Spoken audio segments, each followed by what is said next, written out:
मदगतेन अंतरात्मना, ये क्या है भाई? हमारी सारी इंद्रियों की, मन की, बुद्धि की गति एक भगवान में लग जाए, बिना चाहे सहज, ऐसी स्थिति आ जाए। मान लो जैसे माँ जो है मैटरनिटी लीव ली उसने, साल भर या 2 साल जो भी मिलती है, और उसके बाद पहले दिन ऑफिस गई। अब बच्चा 2 साल से उसके पास है, दिन भर उसके साथ रही है, अब आज पहली बार ऑफिस जा रही है, तो 10 से 5 तक बच्चा क्यों अकेले रहना? ठीक है, उसको संभालने वाले 50 हैं, तो वहाँ पे दिन भर ऑफिस में रहते हुए, फाइल डील करते हुए, ऑफिसर है तो इंस्ट्रक्शन देते हुए, यूडीसी है तो लेते हुए, जो भी है, वो पूरी तरह से काम में रहते हुए भी उसका जो मन है, उसकी जो वृत्ति है, वो भगवान की तरफ है, बच्चे की तरफ। उसको कहना नहीं पड़ेगा कि भाई तुम्हें 3 घंटे हो गए, याद तो करो बच्चे को। अरे याद कर, याद तो वो करे जो भूले भाई। गोपियां यही तो कहती हैं उद्धव जी से, अरे उद्धव हैं,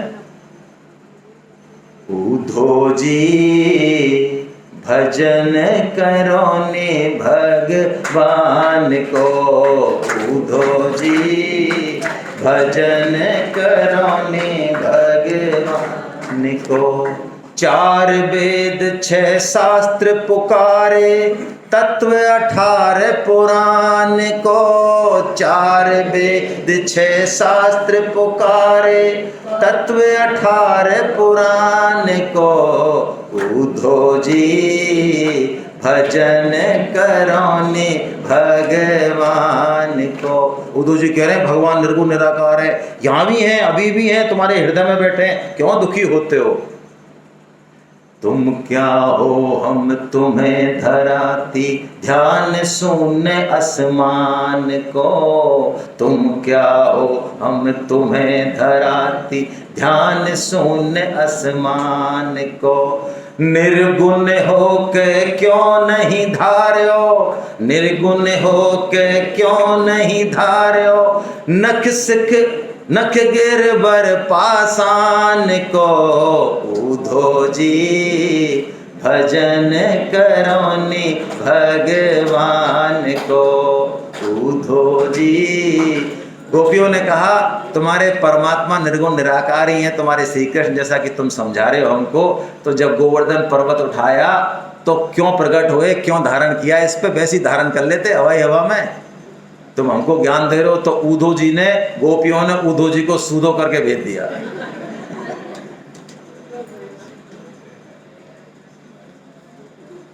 देखो प्रेम में भगवान बिक जाते हैं। अभी हम भक्ति योग पढ़ रहे हैं ना, ये भक्ति बहुत विलक्षण है भाई। माता यशोदा जिस दिन अक्रूर जी आते हैं, पूरी रात माता यशोदा की आंखों में बीतती है,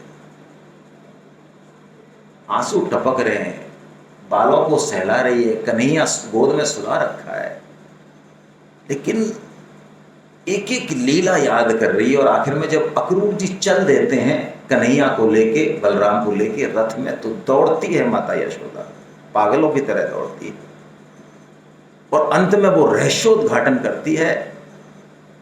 एक तो उखल बंधन की बात कहती है कि बेटा तू भूल जाना, मैंने बहुत बड़ी गलती कर दी, तू मेरा पुत्र नहीं है, तू देवकी का पुत्र है, और तुझे मैंने उखल में बांध दिया तेरे जैसे।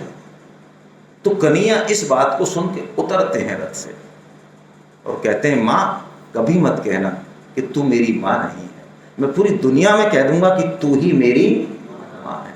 और तू जो उखल बंधन की कह रही है, इसी बंधन में, इसी प्रेम बंधन में बसने के लिए ही तो मैं आता हूं, बंधने के लिए। अरे कोई तो हो जो मुझे बांधे, कोई इतना हक समझे कि मुझे बांध दे, जो मेरी पीठ पे चढ़ जाए जैसे मेरे सखा चढ़ते हैं, जो मुझे दाब दिलाते हैं। इसी प्रेम के लिए तो मैं अवतार लेता हूं, वरना इन राक्षसों का संहार तो मैं संकल्प से करता हूं।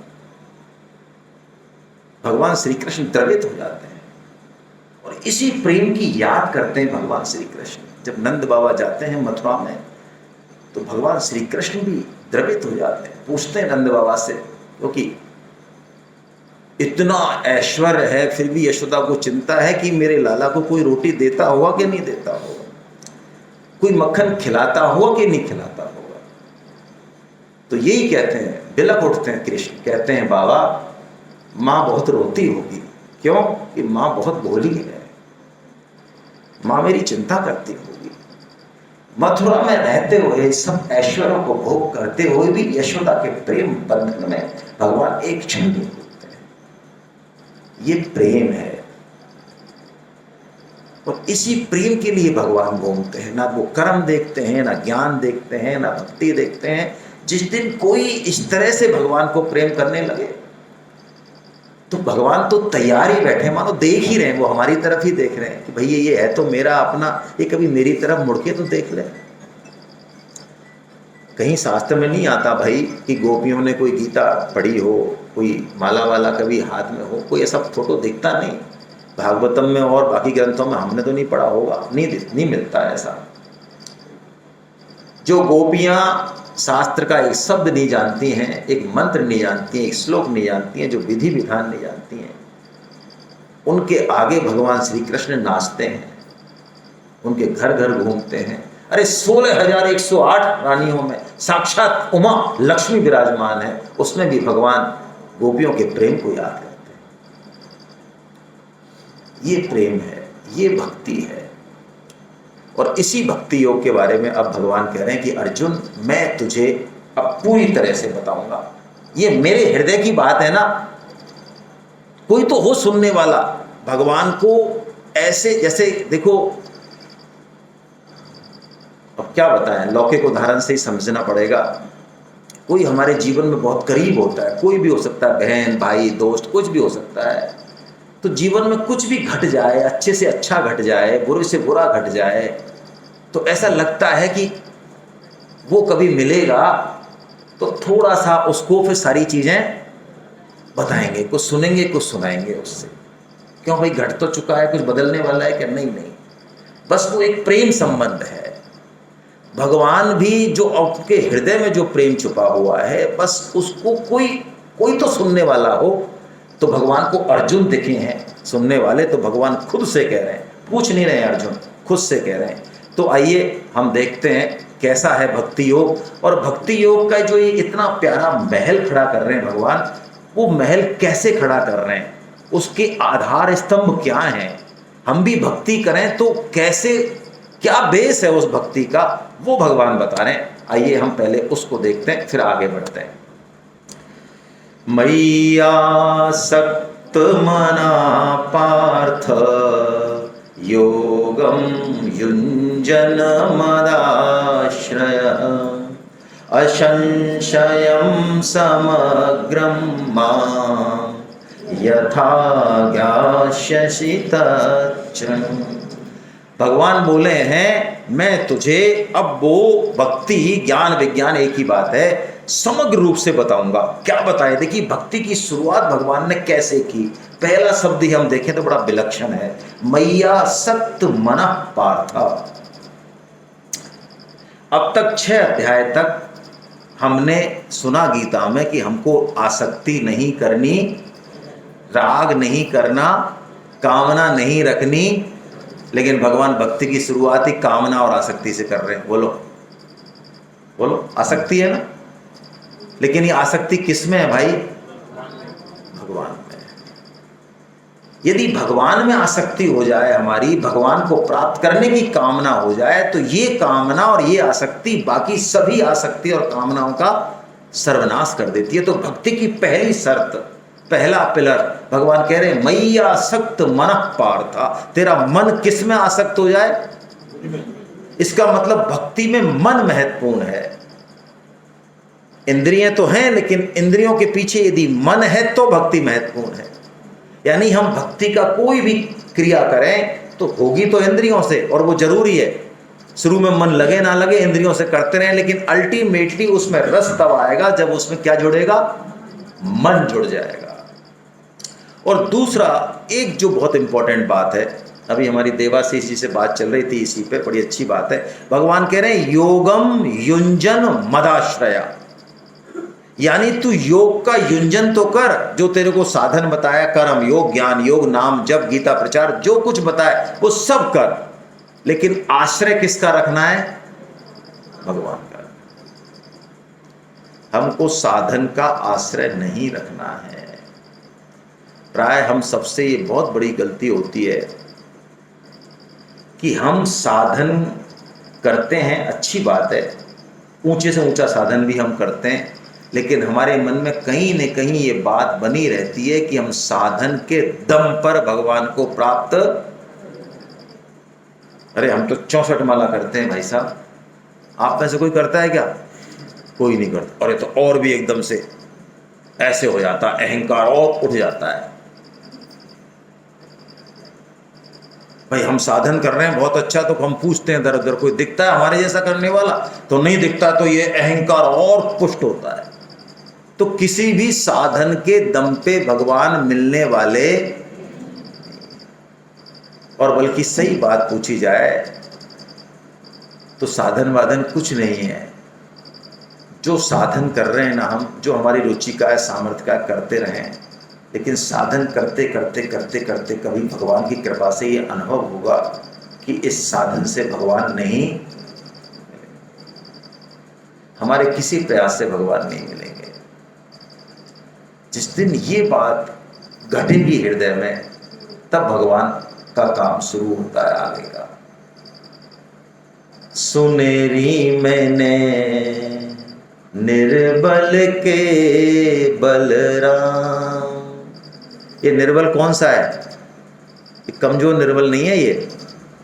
सुनेरी मैंने निर्बल के बलराम, यानी अपने साधन का बल पता चल गया, निकल गया, इसमें तो कुछ नहीं है, फुस्सी पटाखा ये तो, जिसके दम पे हम कूद रहे थे अपनी इंटेलिजेंसी पे, अपने सामर्थ्य पे, तब उसके बल कौन हो जाते हैं? भगवान हो जाते हैं। निर्बल के बलराम, तब बात आगे होती है। तो ये भगवान ने भक्ति की 2 बातें बताई, इसको हम ध्यान में रखें कि हम कोई भी साधन करें, हमारा मन भगवान में लगना चाहिए। और मन को लगाने के, मन का एक विशिष्ट गुण है जिसको हमको जान लेना चाहिए। क्या गुण है? मन आसानी से कहीं लगता नहीं। लग जाता है? कितने लोगों को गीता सुनते हो वासी आती है?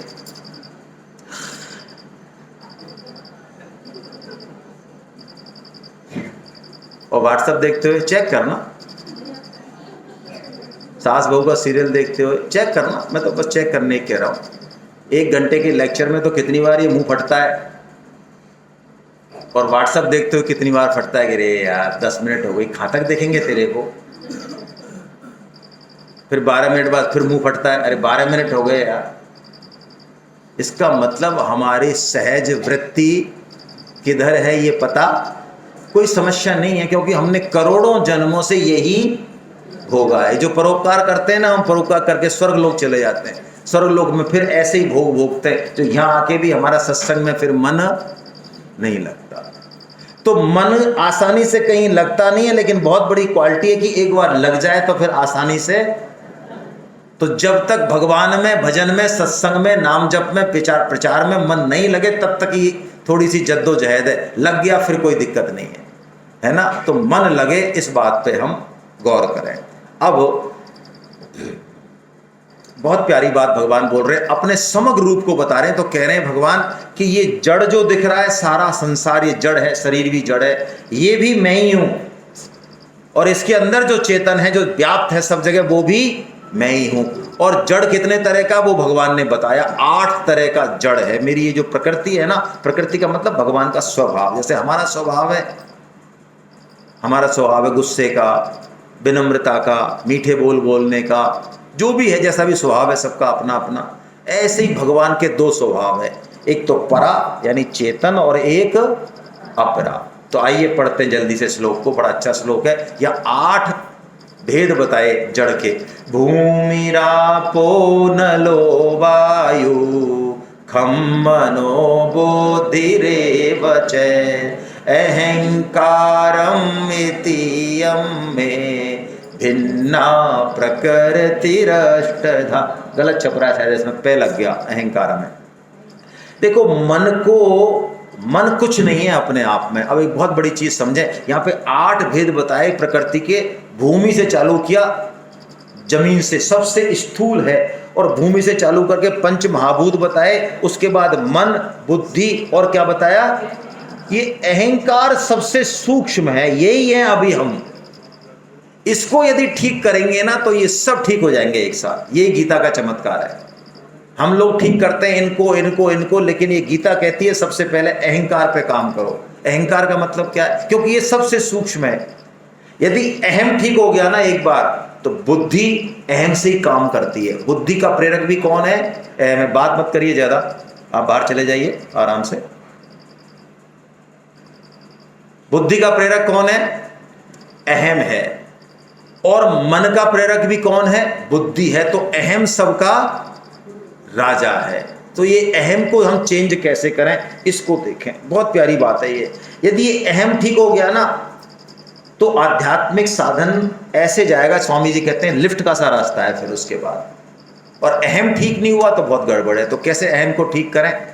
अहम यानी अभी हमने अपने आप को क्या मान रखा, अहमता को बदल दें। स्वामी जी ने कहा सबसे पहले साधन में ये मान ले, चाहे कोई सा साधन करे, कि मैं केवल भगवान का हूं और केवल भगवान ही मेरे अपने हैं। आप देखते भी होंगे, बड़े से बड़ा रिश्ता, प्यारा से प्यारा रिश्ता, ऊंचे से ऊंचा सपोर्ट, ऊंची से ऊंची वस्तु, ऐसे क्षण आते हैं जीवन में, ऐसी परिस्थिति आती है कि वो ज्यादा काम के। वैसे भी संबंधों की तो बात हम करें ही नहीं, क्योंकि शास्त्रों में तो ये कहा है कि हमारे जितने भी संबंध हैं वो सब किस पर टिके हुए हैं? स्वार्थ पर टिके हुए हैं। स्वार्थ ज्यादा, संबंध में मिठास ज्यादा। स्वार्थ कम, संबंध में मिठास कम। स्वार्थ खत्म, संबंध में मिठास खत्म। कहानी बिल्कुल बिल्कुल मैथमेटिक्स की कहानी है एकदम। सुर नर मुनि सबके यह रीति, और स्वार्थ लाग करहि सब।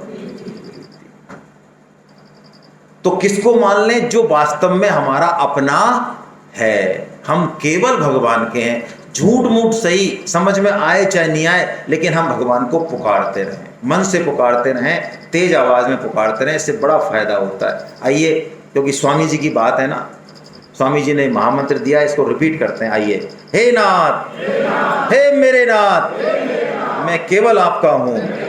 हे नाथ, हे मेरे नाथ, आप कृपा करो, मैं आपको। राम नारायण नारायण नारायण। अब देखिए, नहीं सही है, अच्छा इसको उसमें वो कर देता हूं मैं। चलो कोई बात नहीं, आ रहा बाद में कर लेंगे, चला जाएगा फिर नहीं तो यार। अब हम लोग भगवान को अपना नहीं मानते हैं, और जो अपना नहीं है उसको हम अपना। देखो, हम सब कहते हैं कि भगवान की माया ने हमको बड़ा परेशान कर रखा है। किसकी माया ने? तो कहते तो क्या है कि भगवान की माया ने हमको परेशान कर रखा है, और उस माया को मानते किसकी है?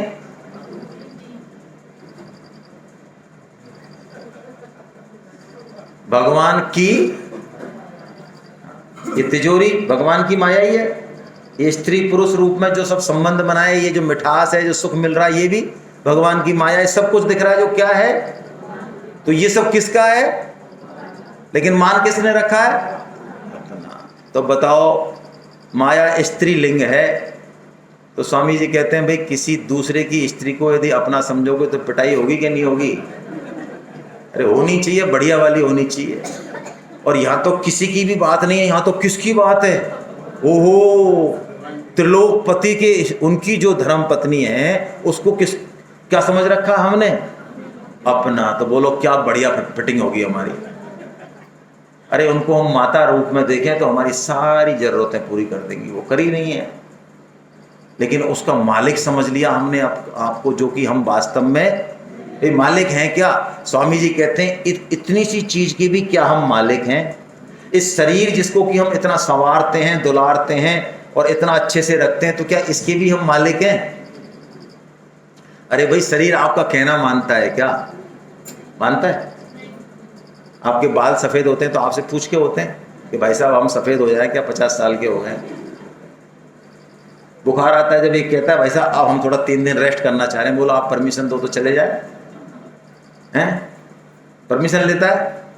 भाई मालिक का मतलब क्या है? मालिक का मतलब स्वामी जी कहते हैं जो हमारी पूरी तरह से नियंत्रण में हो, है ना, वो मालिक बना है।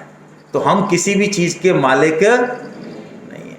तो ये जो हम माया को अपना मानते हैं, यही बंधन है माया का असली।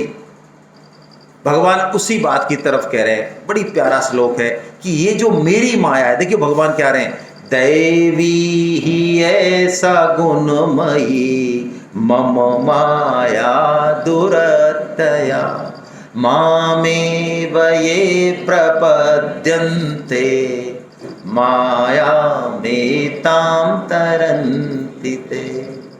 इतनी दुरत्त है ये माया, भगवान कहते हैं इसको पार पाना असंभव है, लगभग असंभव है, और वास्तव में कोई नहीं पार पा सकता। आप देखते भी होंगे जब माया खेल दिखाती है तो क्या ब्रह्मा जी और क्या शिव जी है, सभी जो है खुला मंडी खा जाते हैं। ये क्या मतलब है इन कहानियों का? इसका मतलब है कि माया से केवल और केवल भगवान की शरण होके ही पार पाया जा सकता। भगवान कह रहे मामेव ये प्रपद्यन्ते, माम एव का मतलब है केवल और केवल, ऐसे नहीं कि नहीं आपके भी हैं महाराज, थोड़ा सा इनके भी हैं, नहीं नहीं, केवल, किसी साधन के नहीं, किसी के नहीं, केवल जो मेरी शरण में आ जाता है, भगवान कहते हैं उसको मैं माया से पार कर देता हूं। भगवान ही करेंगे, हम नहीं पार पा सकते।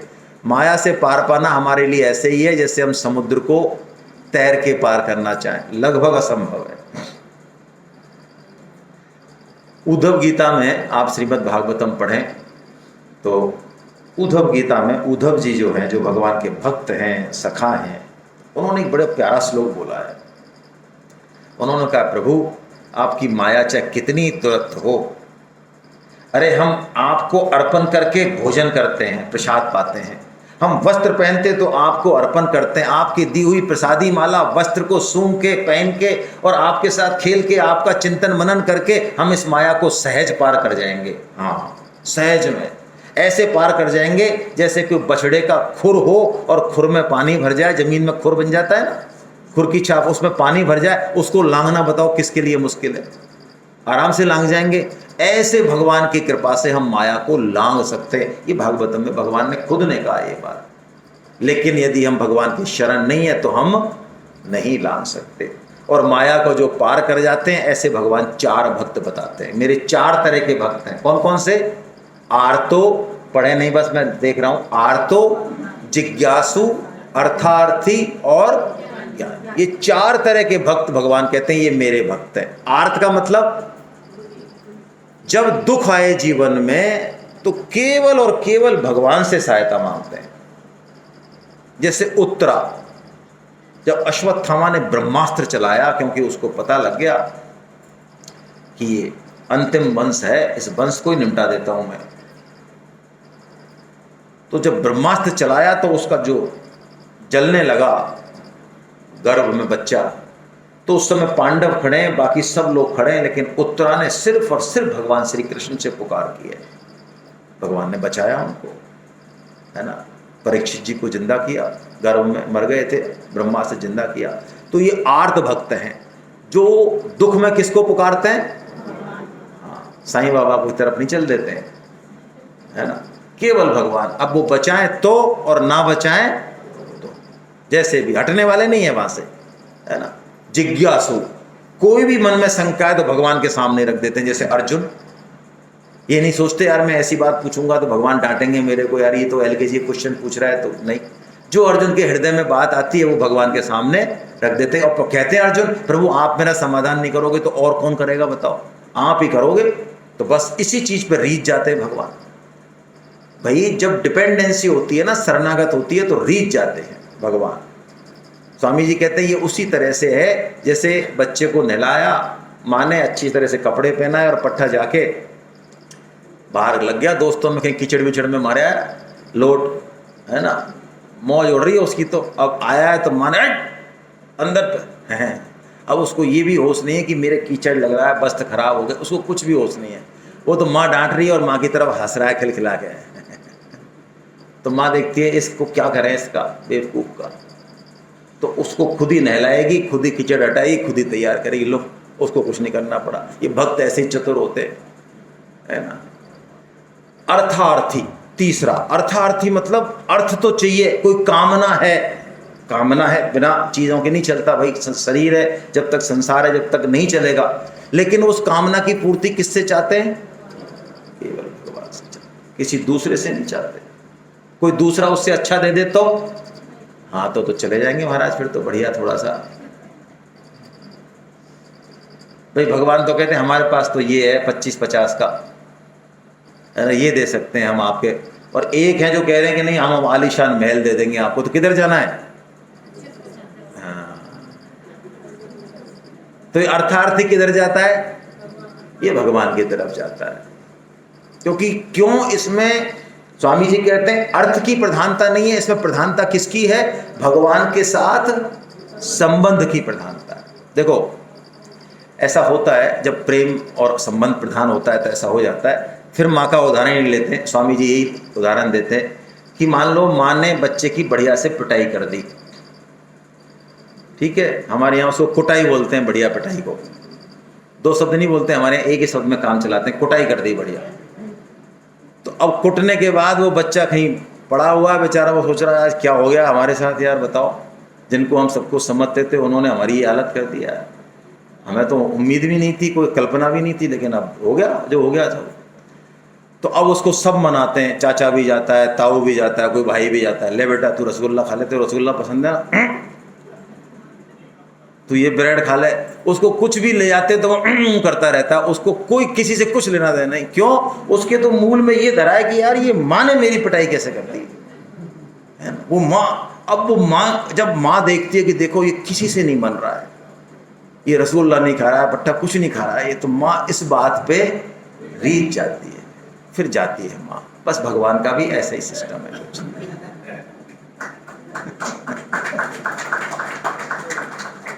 और ज्ञानी भक्त, ये तो अंतिम भक्त है भाई। ज्ञानी तो बहुत अलग भक्त है। ज्ञानी भक्त की दृष्टि खुद पे रहती ही नहीं है। ज्ञानी का तो स्तर ऐसा हो जाता है कि ज्ञानी तो ये कहता है भगवान से कि प्रभु बताओ क्या करें आपके लिए, हमारी किसी नाचने से, गाने से, कुलामंडी खाने से, जैसे तो आप प्रसन्न हो जाओ तो हम क्या कर दें आपके लिए, बताओ। जैसे बंदर है ना, स्वामी को प्रसन्न करने के लिए खूब कुलामंडी खाता है, इधर उधर करता है ना, कि कैसे भी स्वामी। तो ज्ञानी को कुछ नहीं चाहिए, उसका तो सुख किस में है? भगवान में है। कि मेरे कोई, मैं किसी में कोई काम आ जाऊं भगवान के। जैसे कि आपने सबने कहानी सुनी है, जब रानियां कहती हैं तुम गोपी गोपी गोपी गोपी करते रहते, तो भगवान ने क्या किया? अरे यार हमारे सर में दर्द हो रहा है। तो नारद जी आगे भगवान के वो भक्त हैं, ज्ञानी भक्त हैं, वो भगवान जैसा चाहते हैं वैसी लीला करते हैं। नारद जी आ जाते हैं खट कि महाराज हम बताएं उपाय, कोई भक्त की चरण रज है तो नारद जी आप ही दे दो ना। अरे महाराज हम खा नरक में जाएंगे, बताओ, हमारी चरण रज आपके माथे पे लगे। तो नारायण ने सोचा जब नारद जी नहीं दे तो हम क्यों दें यार, हम थोड़ी नरक में जाना है। और भगवान उछलें कूदें, अरे मरे मरे मरे। आखिर में नारद जी ने कहा रुको महाराज हम लाते हैं, कहीं ना कहीं से लाते हैं। तो गोपियों के पास गए, गोपियों को भी डर दिया और नरक में जाओगी। अरे नरक में क्या, हम कहीं जाए, तुम लेके जा, बोरा भर ले जा तू, हमारे नरक से क्या तेरा, हमारे ठाकुर जी का दर्द मिटना चाहिए। ये ज्ञानी भक्त है। चार तरह के भक्त भगवान ने ज्ञानी को बहुत प्रिय कहा। भगवान ने कहा वो मेरी आत्मा है, आत्मा है मेरी, है ना, क्योंकि वो मेरे बिना नहीं रह सकता तो मैं भी उसके बिना नहीं रह सकता। लेकिन जो भगवान की तरफ मन नहीं लगाते और जहां से भी लड्डू दिखे वहीं खिसक जाए, लुढ़क जाए, भगवान अब उनका वर्णन कर रहे हैं हमारे जैसों का। कामैस्तैते हित ज्ञाना प्रपद्यन्ते नन्य देवता तम तम नियमास्थाय प्रकृत्या नियता स्वया तम तम नियम मास्थाय। भगवान कहते कामई, कामना के कारण उनका ज्ञान को हर लिया गया, उनको मेरी तरफ नहीं रुचि है। वो तो जहां से उनकी पूर्ति होती है वहीं चले जाते। तो भगवान ने उनको मूर्ख कहा। अंतवंतु फलम तेषाम तद भवति यल्प मेधसाम। जो कामना के कारण देव पूजन करते हैं, भगवान कहते हैं वो मूर्ख हैं, तुच्छ बुद्धि वाले। भगवान कह रहे हैं भाई, मैं नहीं कह रहा हूं। क्यों? भगवान कहते हैं उनको नियम तो बहुत धारण कर पड़ते हैं, ये मंत्र बोल, ऐसे विधि विधान कर, ऐसे पूजा कर, तब ये देवता खुश होंगे, तेरे को फल दे देंगे, लेकिन वो फल नष्ट हो जाएगा, कुछ हाथ नहीं आएगा।